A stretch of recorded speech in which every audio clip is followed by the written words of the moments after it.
ఆంధ్ర తెలంగాణలో తక్కువ ఫీజులతో high quality results ఇస్తున్న ఏకైక సంస్థ తిరుమల్ ఐఏఎస్ ఇన్స్టిట్యూట్. ఎస్ఎల్బీసీ టన్నెల్లో చిక్కుకున్న వారిని బయటకు తీసే సహాయక చర్యలైతే కొనసాగుతున్నాయి. ప్రస్తుతం రెస్క్యూ చివరి దశకు చేరుకుంది. నేడు రెస్క్యూ పనులను తెలంగాణ సీఎం రేవంత్ రెడ్డి పరిశీలించనున్నారు.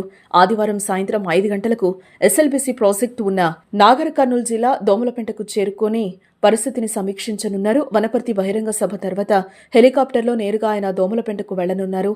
అనంతరం అక్కడి నుంచి రోడ్డు మార్గంలో ఎస్ఎల్బీసీ టన్నెల్కు చేరుకోనున్నారు.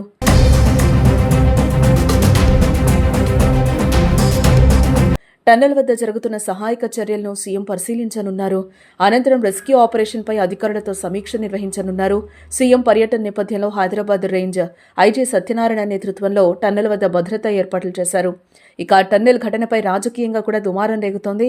టన్నెల్ ఆపరేషన్లో ప్రభుత్వం విఫలమైందని ప్రతిపక్షాలు దుమ్మెత్తిపోస్తున్నాయి. ఘటనా స్థలాన్ని కూడా బీఆర్ఎస్ బీజేపీ బృందాలు పరిశీలించాయి. సీఎం రేవంత్ రెడ్డి ఇప్పటి వరకు టన్నెల్కు రాకపోవడంపై విమర్శలు గుప్పించారు.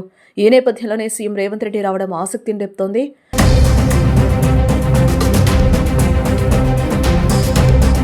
ఫిబ్రవరి 22న ఎస్ఎల్బీసీ సొరంగం కూలిపోయిన పైకప్పు కింద ఇంజనీర్లు, కార్మికులు సహా 8 మంది చిక్కుకున్నారు. వారిని సురక్షితంగా బయటకు తీసుకురావడానికి సహాయక చర్యలు ముమ్మరంగా కొనసాగుతున్నాయి.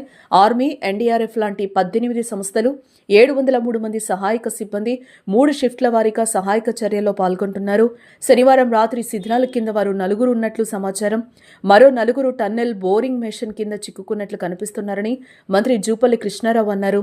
450 అడుగుల పొడవైన టీబీఎంను కత్తిరిస్తున్నట్లు ఆయన తెలిపారు. నేడు 4 బయటకు తీసే అవకాశం ఉంది.